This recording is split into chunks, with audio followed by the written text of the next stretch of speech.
Hello hi, welcome to అద్భుతం kitchen. ఈరోజు మనం రెండవ రోజు దసరా నవరాత్రి ఉత్సవాల్లో భాగంగా మనం పులిహోర చేసుకుందాం ప్రసాదంగా. పులిహోర కావాల్సినటువంటి పదార్థాలు చూడండి. చింతపండు ఒక గంట సేపు నానబెట్టేసేసి గుజ్జుగా తయారు చేసిన చింతపండు ఇది. మనకు ఎంత పులిహోర కావాలంటే ఆమెను చింతపండు తీసుకోవాలి. మినిమం మన చేతికి పట్టేంత చింతపండు తీసుకొని నేను గుజ్జు తయారు చేసుకున్నాను. దీంతో పాటు మనకు తిరగవాత కావలసినటువంటివి ఆవాలు, జీడిపప్పు,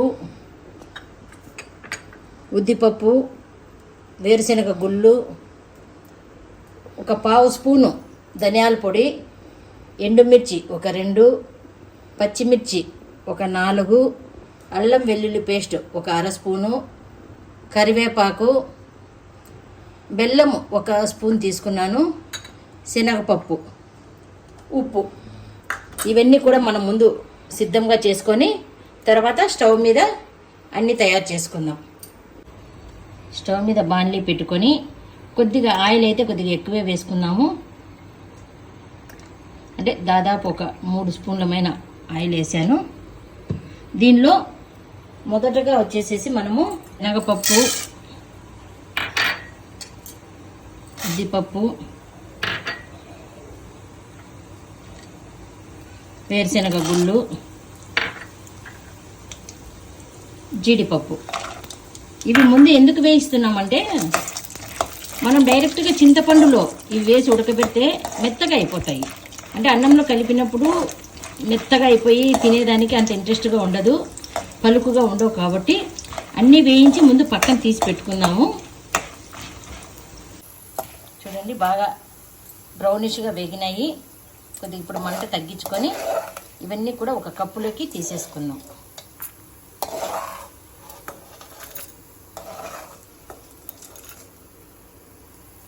ఇప్పుడు మళ్ళీ ఆవాల గింజలు, పచ్చిమిర్చి ఒక 4 తీసుకున్నాను నేను. మనకు సరిపడా, అంటే కారం తినేవాళ్ళు కొద్దిగా ఎక్కువ వేయండి, కారం లేనప్పుడు అవసరం లేదు. ఎండుమిర్చి ఒక 2 తీసుకున్నా, కరివేపాకు,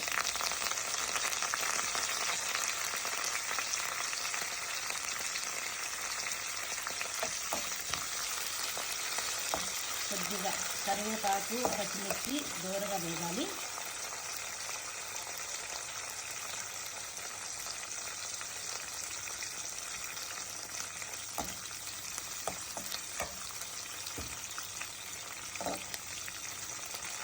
ఒక 1/2 స్పూను అల్లం వెల్లుల్లి పేస్ట్.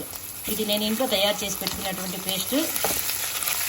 ఎంప్లాయీస్కు ఎప్పటికప్పుడు ఎమర్జెన్సీగా ఉంటుందనేది అన్నీ కూడా ఇంట్లో తయారు చేసుకుంటే చాలా ఈజీగా మనం వంటలు అంతా వితిన్ ½ అన్ అవర్లో వంట చేసుకోవచ్చు. ఆ విధంగా నేను ఈ అల్లం వెల్లుల్లి పేస్ట్ తయారు చేసి పెట్టేశాను. అల్లం వెల్లుల్లి పేస్ట్ వేసిన తర్వాత ఒక పావు స్పూను ధనియాల పొడి వేస్తున్నాము.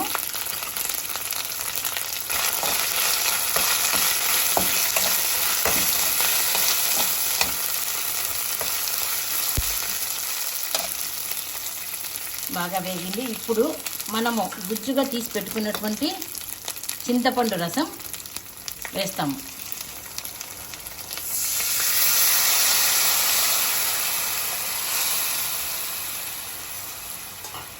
కొద్దిగా నీరు ఎక్కువైనా కూడా, ఒకవేళ చింతపండు తీసేటప్పుడు కొద్దిగా నీరు ఎక్కువైనా మీరేం కంగారు పడాల్సిన అవసరం లేదు.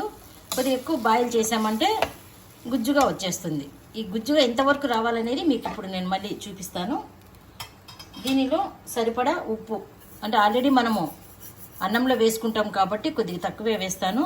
అన్నంలో ఉప్పు వేసుకునే వాళ్ళు కొద్దిగా పులిహోరలో మాత్రం ఎక్కువగా వేసుకోండి. అది మనం చేసుకునే విధానాన్ని బట్టి ఉంటుంది. ఈ విధంగా పులిహోర పులుసు బాగా మగ్గేటప్పుడు మనము ఒక 1/2 స్పూను కానీ స్పూను కానీ బెల్లం వేసుకుంటే బాగుంటుంది. ఈ బెల్లం ఎందుకు వేస్తున్నామంటే మామూలుగా అయితే పుల్ల పుల్లగా ఉండాలి అని అనుకుంటాం మనం. కానీ బెల్లం వేయడం వల్ల గొంతులో మంట, అసిడిటీ అనేది లేకుండా తగ్గిస్తుంది మనకి బెల్లము. అందుకని ఒక చిట్కా, అంటే మన హెల్త్ని బట్టి కూడా ఒక చిట్కా వేసుకోవచ్చు. నేనైతే 1 స్పూన్ వేసుకుంటున్నాను. అంత దగ్గరగా వచ్చే వరకు బాగా ఉడకనివ్వాలి. 1/2 స్పూను పసుపు కూడా వేసుకున్నాం మనము.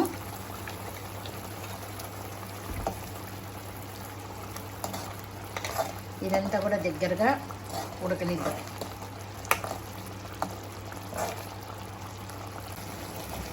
చూడండి, చాలా దగ్గరగా పడింది. దగ్గరగా వచ్చింది అంత గుజ్జు.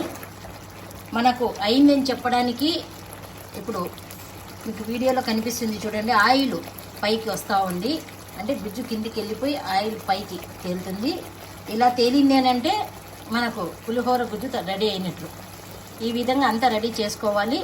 ఈలోపు మనము అన్నం కూడా పొడి పొడిగా వండి పెట్టుకొని చల్లార్చి పెట్టుకుందాము. పులుసు రెడీ అయిపోయింది. దీన్ని ఒక 5 నిమిషాలు ఫ్యాన్ కింద చల్లారి పెడదాం.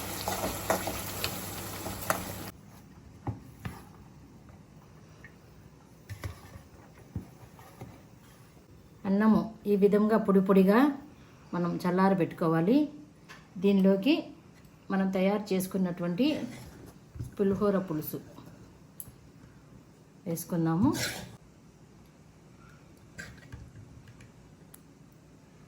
మనకు అన్నానికి సరిపడా పులిహోర పులుసు వేసుకుందాము. ఆయిల్ తక్కువ వస్తే మళ్ళీ చూసి వేసుకోవచ్చు. ఈ విధంగా వేసుకొని చేతితో కలుపుకుంటే బాగా కలుస్తుంది. మన స్పూన్తో కలిస్తే అంత నీట్గా ఉండదు. కాబట్టి కొద్దిగా చేతితో నీట్గా కలుపుకోండి.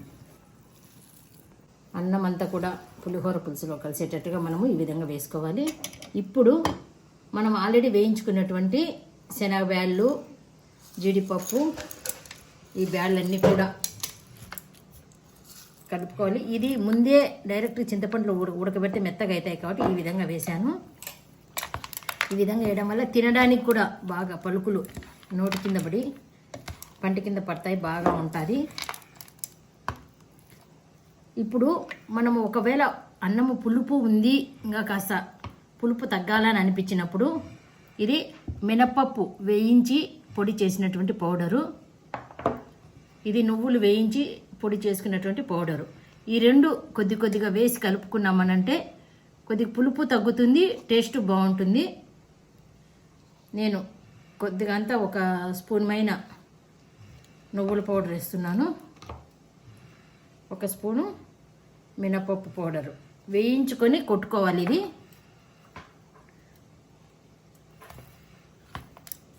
ఇది బాగా కలుపు. ఒకవేళ వద్దు మాకు పుల్లగానే కావాలని అనుకున్న వాళ్ళు ఈ పౌడర్స్ వేయొద్దండి, డైరెక్ట్ పులిహోర పులుసుతో మాత్రమే కలుపుకొని తినచ్చు.